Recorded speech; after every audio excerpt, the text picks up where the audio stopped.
ఆ, చెప్పండి. నిజంగా అఘోరి మాట్లాడుతూ ఒక మాట చెప్పింది, అంటే మాకు ఐడి కార్డు ఉంది, మా ఐడి కార్డుని ఎవరు ఏం చేయాలని చెప్పింది. నిజంగా అఘోరీలకు ఐడి కార్డు ఉంటుందా? అది ఎవరిస్తారు? అఖాడా అని ఉంటుందండి. అఖాడా అనేది ఏమంటే నాగా సాధువులు ఒక అఖాడాలో వాళ్ళు ఒక ఇది ఇస్తారు కానీ ఐడెంటిటీ కార్డు లా కాదు. అఖాడాలో వాళ్ళు ఒక 100 మంది, 200 మంది, 300 మంది ట్రైనింగ్ చేస్తారు. దానికి గురువు ఉంటారు. అలా ఒక అఖాడాకు సంబంధించిన వ్యక్తి ఉండొచ్చేమో గానీ ఐడెంటిటీ అని ఉండదు. బట్ వీళ్ళు పరంపర గురువు అతను ఉంటారు. నేను రీసెంట్ గా చూసాను, ఇప్పుడు రాజేష్ అఘోరి అని ఒక గురూజీ ఉన్నారు. ఆయన కూడా అఘోరీనే. ఆయన కూడా ఒక 10 మంది శిష్యులతో ఆయన సమాజ సేవ చేస్తున్నారు. ఆయన దగ్గర ఈ మధ్యన అఘోరి కూడా వెళ్లి ఆశీర్వాదం తీసుకోవడం జరుగుతుంది.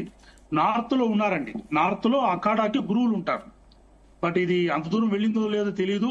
నేనైతే ఖచ్చితంగా నేను సంప్రదిస్తున్నాను. నాగా అఖాడాకి ఈ ఒక విషయాన్ని నేను వాళ్ళ దగ్గర దృష్టికి తీసుకువెళ్ళాను ఆల్రెడీ. ఇది చాలా తీవ్రంగా ఖండించే విషయము. ఎందుకంటే ధర్మంలో లేదండి ఇది. ఇలాంటి ప్రక్రియ నువ్వు అఘోరి అనే పదాన్ని వదిలేయాలి.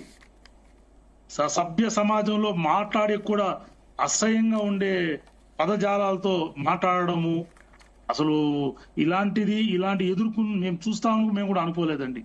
అలాంటి దృశ్యాలు జనాల్లో పోయి రచ్చలేసుకోవడము, ఇలా ప్రేమ లవ్వు ఇవన్నీ అనకూడదండి. అఘోరీలోకి లేదు, అఖాడాలు అస్సలు లేవు.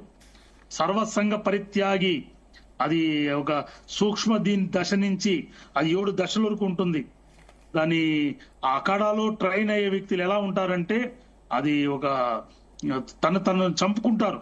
అంటే వాళ్ళు పిండాలు పెట్టుకుంటారు. అఘోరి అనే వ్యక్తి మొదటిగా గుండు కొట్టించుకొని ప్రారంభ దశలో గుండు కొట్టించుకొని వాళ్ళు పిండాలు పెడతారు. అంటే వాళ్ళ మరణానికి వాళ్ళ పిండం పెట్టి ప్రవేశిస్తారు. ఇంత శాస్త్రోక్తంగా కఠినంగా ఉండే అఘోరి సాధనలో ఇలాంటివంతా వస్తుందండి. 100 మంది సాధన చేస్తే దాదాపు ఎంత మంది దాంట్లో సక్సెస్ అయ్యే అవకాశం ఉందంటారు? నాకు తెలిసి 100 మందిలో చేస్తే దాంట్లో కొంతమంది దాంట్లో ఆ స్థితికి వెళ్తారండి. చాలా మంది ఆ కఠినమైన శిక్షకి తట్టుకోలేక వెనక్కి వచ్చేసే వాళ్ళు ఉన్నారు. అని చాలా మంది అక్కడే వాళ్ళ గురువుల దగ్గర అంకితమైన వ్యక్తులు ఉన్నారు. మనం చూసాం ఈ మధ్యన ప్రయాగ్రాజ్ పుష్కరాల్లో కొన్ని లక్షల వేల మంది కోట్లలో వచ్చారు. దాంట్లో సూక్ష్మ రూపంలో వచ్చిన అఘోరీలు కూడా ఉన్నారు. మనం చాలా మంది ఆ న్యూస్ లో చూసాం. ఎక్కడి నుంచి వచ్చారో, ఎలా వెళ్తారో, ఎక్కడ ఏ బస్సులు, ట్రైన్, ఫ్లైట్లు ఎక్కింది దక్కలు లేవు. బట్ ఎక్కడి నుంచి వచ్చారో అంతమంది వచ్చారనేసి దెర్ ఈస్ అ పవర్ మన ధర్మంలో ఉంది కొంచెం.